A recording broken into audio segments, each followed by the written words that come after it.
नमस्कार, knocking-news.com में आपका स्वागत है। मैं हूं गिरिजेश वशिष्ठ। एक होती है कत्ल की रात। वो कत्ल की रात जो है वो अडानी साहब के लिए आ गई है। आज की रात गौतम अडानी, उनका परिवार, उनकी कंपनियों के जो टॉप एग्जीक्यूटिव हैं वो सो नहीं पाएंगे। पूरी रात करवटें बदलते कटने वाली है और उसके साथ में बहुत सारे बैंकों के बड़े लोग, बड़े एग्जीक्यूटिव सांस रोककर नींद की गोलियां खाकर सोने की कोशिश करेंगे, क्योंकि आज अडानी ग्रुप एक बेहद अहम मुकाम पर पहुंच गया है। गिरते गिरते ये 2 दिन की छुट्टी ने उसको गिरने से जैसे रोक दिया है, ये सोमवार को गिरने का सिलसिला जारी रहता है या अडानी साहब को कहीं से कोई जड़ी बूटी मिल जाती है। बहुत सारे लोगों की निगाहें हैं, कई ब्रोकर्स के वीडियो में सुन चुका हूं, कई से फोन पे बात कर चुका हूं, और जो मार्केट में लोगों का दिमाग चल रहा है उसके हिसाब से लोगों को लग रहा है नहीं, अडानी जी ये कर देंगे तो बचेंगे और ये करने वाले हैं, पक्का करेंगे। इस तरह की बातें लोग अलग अलग कर रहे हैं। बहुत सारे यूट्यूब पे पुराने सीनियर ब्रोकर्स भी अपने अपने विचार रख रहे हैं। तो क्या होगा इसको हम समझेंगे। कहीं मत जाइए, चैनल को सब्सक्राइब कर लीजिए, मैं अभी हाजिर होता हूं।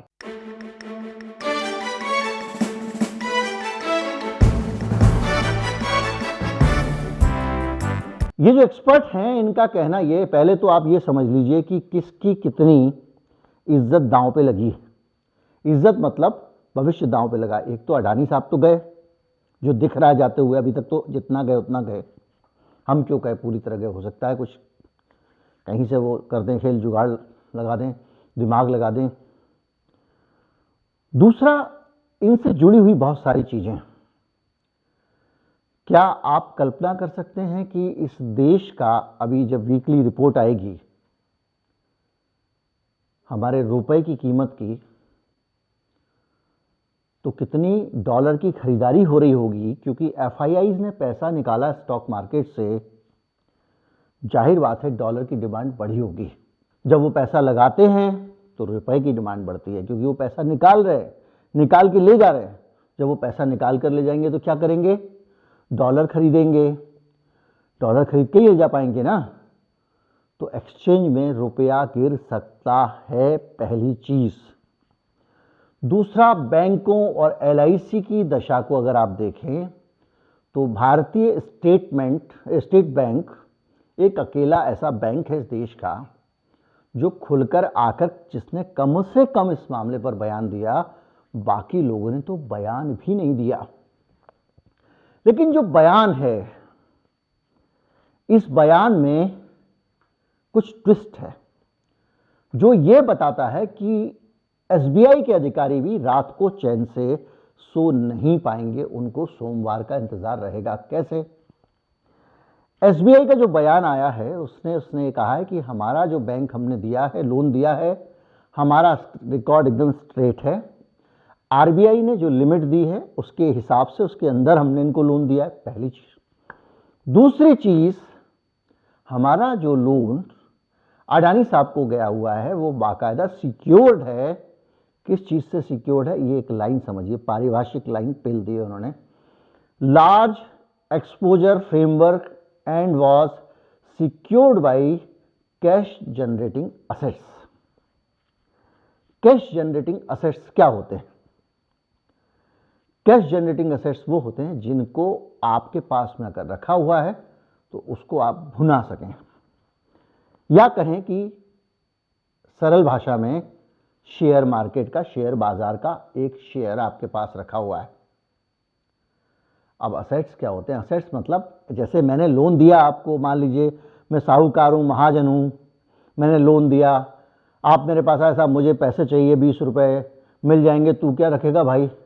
तुमने कहा भाई लोटा ले लो, तो मैंने लोटा ले लिया। तो वो जो लोटा मेरे पास रखा है उस लोन के बदले, वो असेट है, क्योंकि जो लोन मेरा मार्केट में गया वो इसी के कारण रखा हुआ है। कैश जनरेटिंग एसेट मतलब ऐसा लोटा लिया है मैंने जो मुझे पैसे दे सकता है। तो क्या है कैश जनरेटिंग एसेट? बहुत सारी तरह के होते हैं, बॉन्ड्स भी होते हैं, एन्युटी भी होती है, बहुत सारी चीज, लेकिन सबसे ऊपर लिस्ट में आता है शेयर। तो वो तो हम ही कह रहे थे शेयर गिरवी रखे हुए हैं। अब शेयर तो गिर रहा है, तो शेयर जो गिर रहा है वो शेयर अगर आपके पास में मैंने रखा 50 रुपए में, और अगर 50 रुपए का शेयर मैंने आपके पास रखा और वो गिरते गिरते अगर 45 का हो गया, तो बैंक क्या करेगा? बैंक की बड़ी दुविधा है। अगर वो उसको नहीं बेचेगा, उससे रिकवरी नहीं करेगा पैसे की, तो बैंक फंस जाएगा। और अगर रिकवरी करेगा तो अडानी जी और लुढ़क जाएंगे, क्योंकि उतना सारा शेयर मार्केट में आ जाएगा। तो जब मार्केट में शेयर आ जाएगा, सप्लाई ज्यादा आ जाएगी, डिमांड तो है ही नहीं। समस्या वो है, सप्लाई डबल हो जाएगी, शेयर और लुढ़क जाएगा। दूसरी समस्या ये हो रही है कि इन्होंने जो फॉलो पब्लिक ऑफरिंग निकाला है, एफपीओ, यानी इन्होंने जो नया दोबारा से शेयर निकाला है अपनी कंपनी का, जिन कामों के लिए निकाला है वो काम तो अटक ही रहे। इसके अलावा जब एफपीओ आपने कह दिया, कल का जो बयान आ गया अडानी जी का, जो मैं आपको कह रहा था एकदम कि ना तो हम बेचेंगे सस्ते में, ना एफपीओ डिफर करेंगे, मतलब इसको मुलतवी नहीं करेंगे, तो फिर अब एक ही ऑप्शन है, और वो ये है कि अडानी जी के शेयर बिकें और अडानी के शेयर की डिमांड बढ़े। इधर आप अगर जाएं तो सिर्फ वही नहीं, आपका एलआईसी भी बेचारे की हलक में जान अटकी हुई है, क्योंकि उसने दबा के करीब 80,000 करोड़ रुपए दिए हुए हैं अडानी साहब को।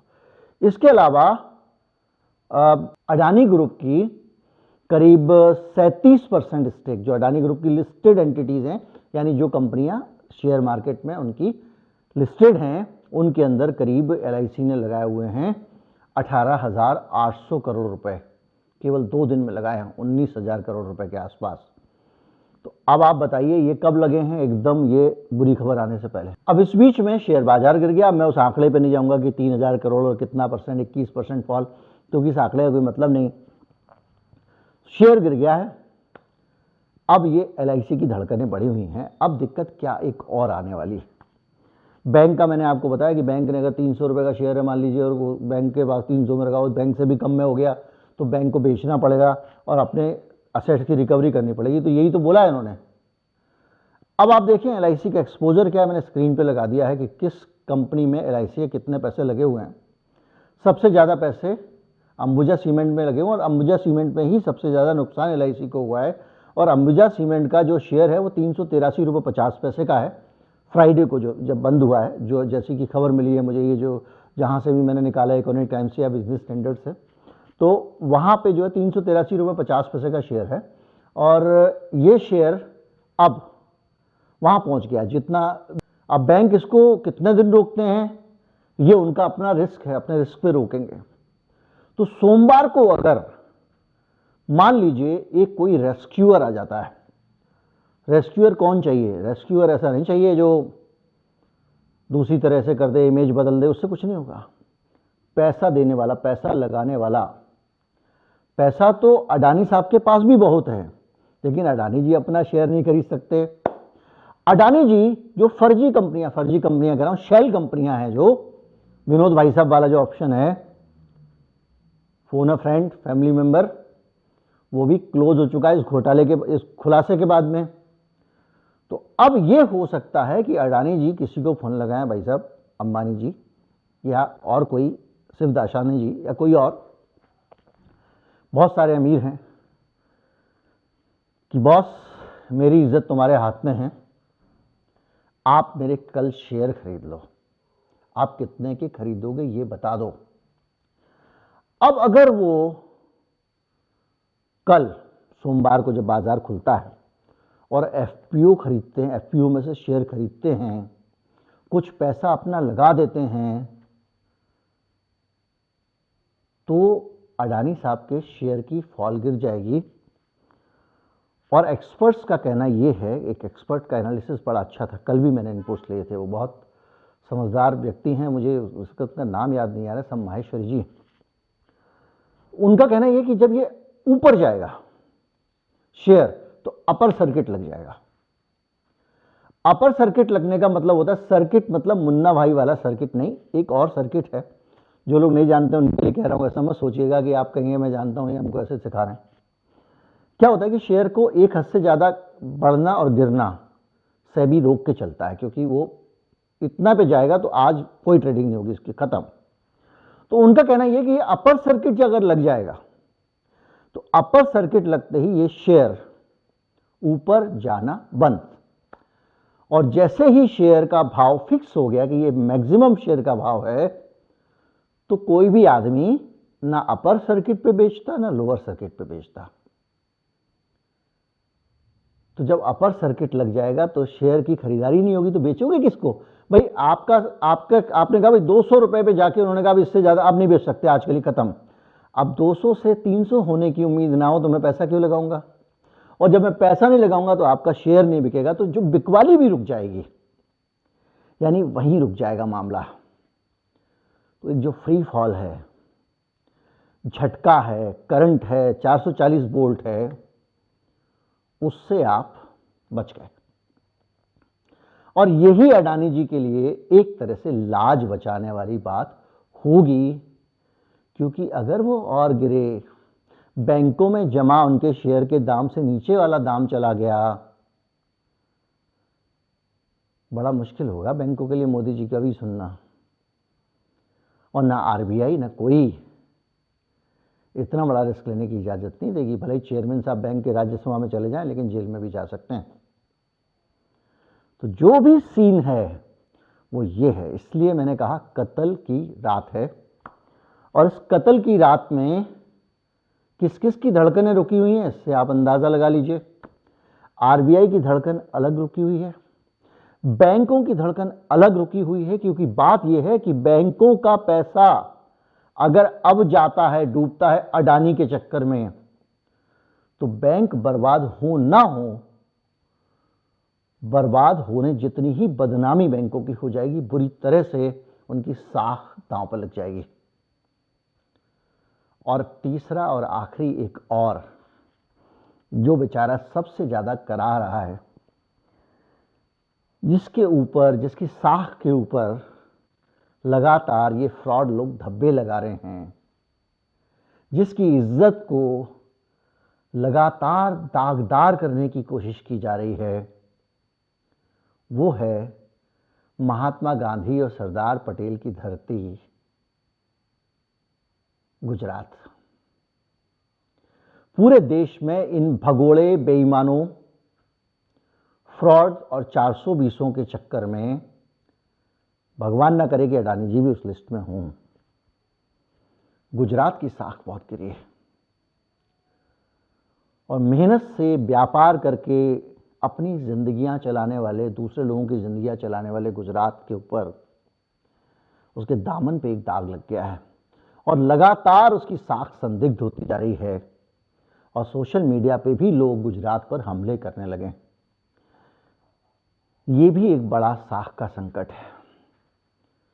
तो इन सारी चीजों में सोमवार के दिन अडानी जी जीनियस हैं या नहीं हैं, इसका पता लग जाएगा। वो क्या खेल खेलते हैं कुछ नहीं पता, लेकिन वो चक्रव्यूह में फंसे हुए हैं।